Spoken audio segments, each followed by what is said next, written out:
have mind. You see our gender, like we have mind. When I mean mind, people should listen to what this girl did to her best friend because I am shocked. I am screaming in away. I wasn't always like this, I swear. I used to be good until this life swallowed me, spat me out, and left me starving. This is the story of how I murdered my best friend and how her sister unknowingly exposed me during her autopsy.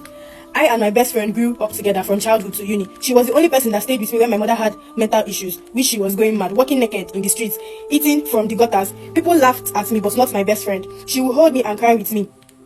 She will always say to me, don't worry, we will survive. Me and you against the world. She loved me so bad. She took me like a blood sister.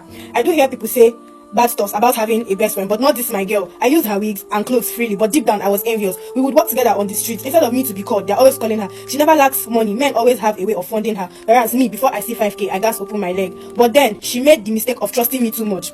So she went on vacation with her man. She kept on streaking me what the boy got for her. I know that I was supposed to be happy for my best friend, but I don't know why I was developing hatred. The more she streaks me, the more the hatred keeps accumulating.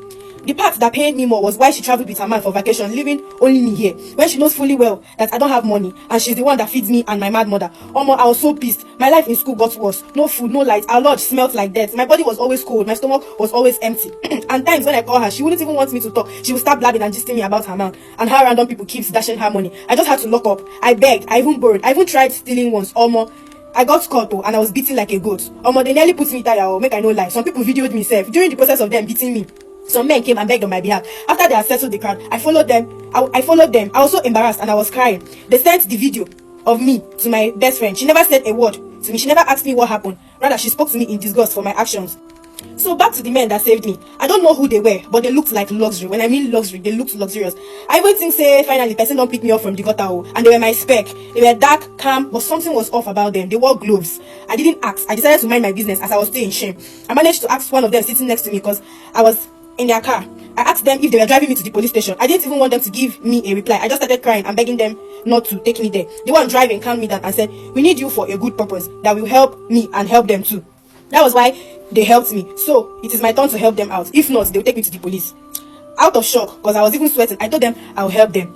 They gave me a book to sign. I signed it without reading. They gave you a book, you signed it without reading. So the same man driving asked me, is that how I do? That they'll just give me book to sign and I will sign it without reading it. I reluctantly said, sir, I trust you people and I know you people are good men. They smiled and they said, you don't trust anybody just like that. Just like your friend is going to regret trusting you. I tried reflecting on that statement, but it could not just click. So when we reached our destination, guys, guess where they took me? It was a cemetery. They took me to a cemetery. I was scared. They forced me to sit on one of the graves.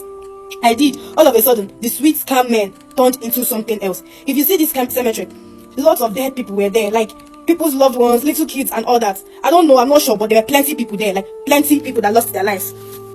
So this man asked me to sit on the graves. I did. All of a sudden, the sweet calm men turned into something else. To God who made heaven and earth, I was so scared because there was a hut where they packed dry bones. Oh, you needed to see these dry bones. I even saw a skull that looked like that of a baby.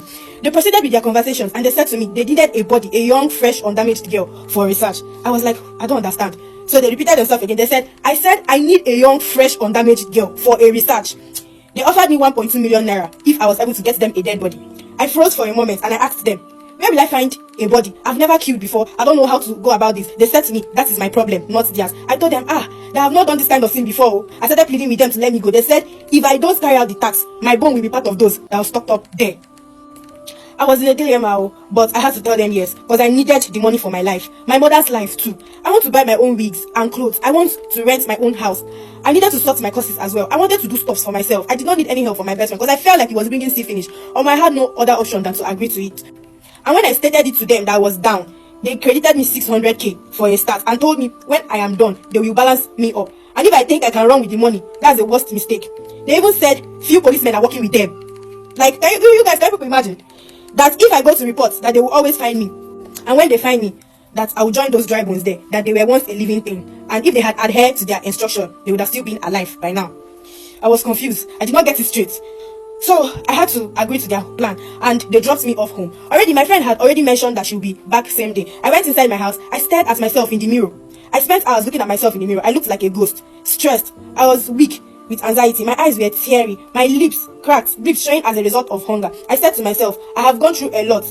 I looked at my account balance. I smiled. I still stepped out. I got 2 plates of food at Crunches. When I came back, I met my best friend. She did not say a word to me. Like she was arranging her stuff. I asked her why she's arranging her stuff and packing her stuff. She told me that she can't be able to stay with a thief. I vexed. And her boyfriend said that she should stay on her own. I calmed down a bit and I gave her the food I got for her. But then those words she said to me made me develop something dark for her. She still took the food. As she ate the food, she started coughing severely. Yes, I had motives of killing someone, but not her. But since she has been doing too much lately, I decided to use my best friend as the scapegoat. Firstly, I locked the door behind. I told her that I had some foreign drugs from a doctor that will help her stop the cough. She trusted me and asked me to bring it. Before I left, she held my hand and told me that she loves me and she's sorry for some harmful words she has been saying to me lately. I didn't want to stand there for any second, so I wouldn't be in a DM and I would not feel pity for her. I left without saying anything to her. I brought the drug and she took it. Everywhere was calm. Then 5 minutes later, she started vomiting blood. Her eyes turned red. She was gasping for breath. She held my dress and whispered, "My girl, wait till you give me. I no want die, but I already had the knife in my hand. I stabbed her once. She didn't die. I stabbed her again, and this time around was on her chest. She was shaking on the floor. Blood was pouring out of her chest like saying they pump blood."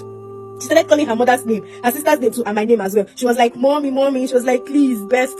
I started crying. I was begging her to die faster. She was crawling, holding my ankle. She said to me before her last breath, "You be my person, why? You be my home girl, why?" She wanted to say, "Call my babe." Then she stopped moving. My hands were shaking. Honestly, my whole room was wet with blood. I was scared and confused. I used her bedsheet to wrap her and drag her out around 3 a.m. I was so careful that no one will see me, which I did perfectly. I dumped her body in a freezer, the one that those men provided.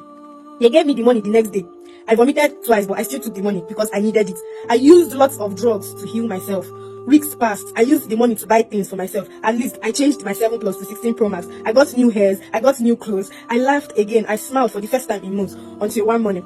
Okay, so guys, before we continue the story, I said I have a platform, that can help you save up funds. If you're looking for like the easiest way to save up funds to like get a new phone for yourself, to like get foodstuffs in a larger quantity. But when you're saving the money ends up saving you.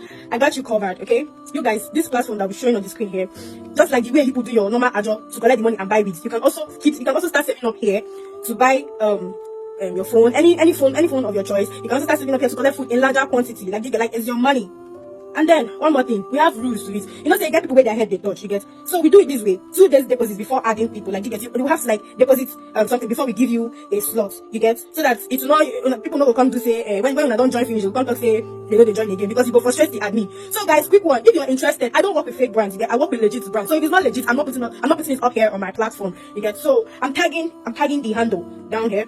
You guys should follow the account and then DM the person. Okay, so back to the story. Until one morning, it was our medical lab autopsy class. They wheeled in a body covered with white clothes. You guys can see the body there. The lecturer said, "Today's corpse is fresh, perfect condition, and recently donated." The sheet was removed and collapsed. I screamed inside, but my mouth stayed shut. It was my best friend.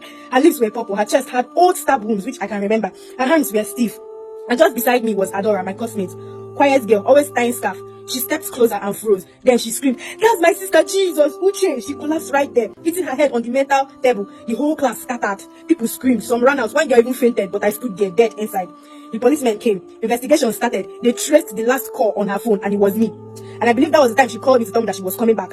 They carried me back to my lodge. As I was in the van, the police van, the school came out and was videoing me. It was like a movie. When I got to my lodge, neighbors remembered my door closing around 8 p.m. and dragging sound after midnight.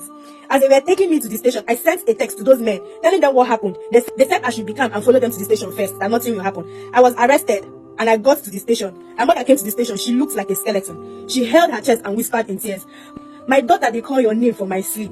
I dey dream say she dey cry blood. She spat on me. She cursed me. She tore her up and shouted my name. She said to me, 'May you never see peace. You murdered my light and your light. You slaughtered your helper. You knew how my daughter, a small girl, helped you out. And your poor mad mother.'" She kept cursing me in grief. The policemen dragged her out from my side. I couldn't even defend myself. I was soaked up in tears. I begged Adora, her sister, for forgiveness. She looked at me and said, "You watched me laugh. You watched me talk about my sister every week and how she provides for us, even you. And you knew you were the one that killed her and let me cut her open." She started laying abuses on me too. They carried her alongside with the mother. I was so confused. I felt like the ground should open and swallow me. One of the policemen started acting cringe.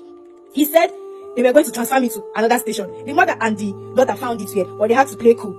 I didn't question them because I felt he was my boss. They dropped me at the borders and I got myself to Cameroon. I was shocked though, because deep down, we are not even safe with our forces anymore. As I got to Cameroon, my mind got tougher. My boss introduced me to another set of people. There, I'm carrying out the same work, and in naira is worth 3 million naira. But the thing is that I still hear her voice at night. I see blood on my own hands, even when I wash them. And now I don't beg for food anymore. I beg for sleep. Because in my dreams, my best friend walks in with blood all over her. And she keeps asking me, was the money worth it? But true, was the money worth it? I have gone to so many fetish places as directed by my boss to calm her spirits, but he refuses. I have tried everything. Churches, shrines, blood bath, celestial churches, nothing works. Now I live in fear. I don't even do best friends anymore. I don't do love. I don't trust anyone because I know one day karma will come. And when it does, I will deserve every drop of the pain. I know she deserves justice, but I am not ready to die.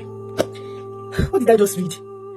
But when I see they do best friends for this 2025, I don't know what to say. Like, honestly speaking, I am shaking. I pray they find that girl. You see, when I was saying that anywhere we are not safe again, even our forces, they are not behaving like our forces. Did you see that they helped that girl escape to another is it state, another country, because of the influence that her boss have, and they need to find out her boss. People like people are sending me this message anonymously. I for not expose some plenty people because message is why they see for my anonymous. Like, it's mind blowing.